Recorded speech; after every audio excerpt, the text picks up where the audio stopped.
오늘은 성장기 아이들에 일어날 수 있는 문제들 중 가장 흔한 근시에 그리고 그 근시를 관리하는 방법에 대해서 알아보겠습니다. 근시는 이제 가까운 것은 잘 보이지만 멀리 있는 것이 좀 흐리게 보이는 시력 상태를 말합니다. 사진에 보시다시피 물체에서 시작된 빛이 눈 안의 신경층인 망막에 정확하게 맺혀야 또렷하게 잘 보이게 되는데 성장기에 눈이 앞뒤로 과도하게 길어질 경우에 상이 망막 앞에 맺히면서 근시가 생기게 됩니다. 이렇게 근시가 진행하게 되면 시력이 떨어지게 되고 안경이나 렌즈 같은 걸로 교정을 하게 됩니다. 근시는 눈이 커지는 성장기 아이들에서 생각보다 되게 흔하게 나타나는데요. 옆에 그래프를 보시면 2024년도에서 2025년에 학생들을 대상으로 검사한 결과입니다.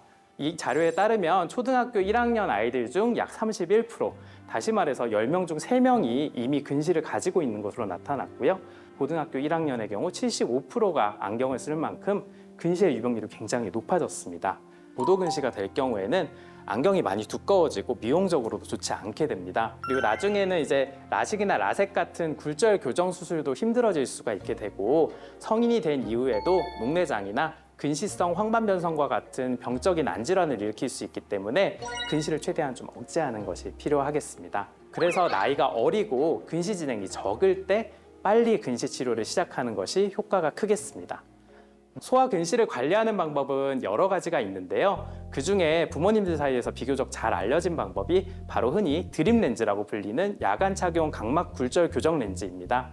이 렌즈는 활동할 때 착용하시는 것이 아니라 잠자는 동안에 아이가 착용하게 되면 렌즈가 각막의 중심부 모양을 아주 미세하고 부드럽게 눌러주어서 각막의 굴절률을 바꾸게 됩니다. 아침에 그래서 렌즈를 빼게 되면 낮 동안에 선명한 시야를 유지할 수 있게 되고요. 드림 렌즈를 쓰기 전후의 각막 지형도 사진인데요. 왼쪽은 이제 드림 렌즈를 사용하기 전이고 오른쪽은 이제 드림 렌즈를 하루 동안 사용해서 각막 중심부가 눌려서 굴절률이 변화된 사진입니다. 그래서 이제 맺는 시력도 0.2에서 1.0까지 잘 보게 되었고 이대로 3년간 유지를 하였는데 근시 진행이 거의 없이 동일한 상태로 유지가 되고 있습니다. 그 일반적인 콘택트 렌즈랑 드림 렌즈랑은 어떻게 다른 거예요? 일반적인 콘택트 렌즈는 이제 활동할 때 주로 낮 동안 착용하고 이제 다 쓰면 이제 빼게 되는데 반면 드림 렌즈 같은 경우에는 잠자는 동안에만 착용을 하고 밤 사이에 각막을 모양을 조절을 해줘서 아침에 렌즈를 제거한 후에도 하루 정도는 안경이나 렌즈 없이도 잘 보이게 도와주는 방식입니다. 두 번째 치료를 설명드릴 건데요. 이제 드림 렌즈와 함께 아니면 그 안약만으로 사용하는 경우가 있습니다. 저농도 아트로핀 안약을 치료로 사용하고 있는데요. 아트로핀이라는 물질은 원래 조절을 마비시키고 동공을 확대시켜서 눈 안에 염증이 있을 때 사용하던 약입니다. 이 점안액을 장기간 사용하던 아이들에서 근시 진행이 적다는 사실이 알려지면서 성장기 아이들의 근시 치료에 널리 사용되고 있습니다. 제가 영유아 검진을 많이 하다 보니까 가장 크게 문제되는 건 역시 근시가 되겠고요.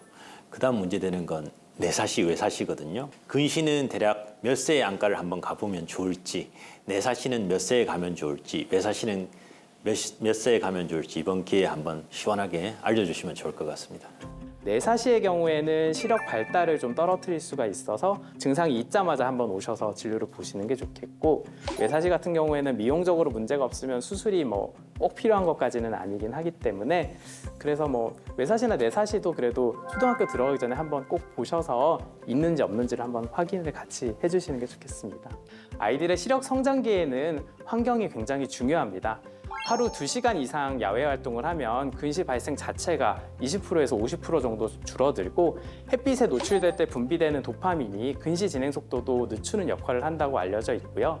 이와 반대로 디지털 기기와 같은 근거리 작업이 근시 진행을 증가시키고 하루 4시간 이상 근거리 작업을 할 경우 근시 진행이 약 20% 이상 증가한다는 보고도 있습니다. 현실적으로는 고학년이 될수록 근거리 작업을 완전히 피할 수가 없기 때문에 20분 정도 집중해서 책이나 태블릿을 본 이후에는 20초 정도는 먼 곳을 바라보는 그런 습관을 권유드리고 있습니다. 근시 치료는 한 번의 치료로 짧은 기간 안에 끝나는 것이 아니라 아이가 자라는 동안 지속적으로 눈 상태를 계속 살피며 장기적으로 관리해야 된다는 것을 기억해 주시면 좋겠습니다. 감사합니다.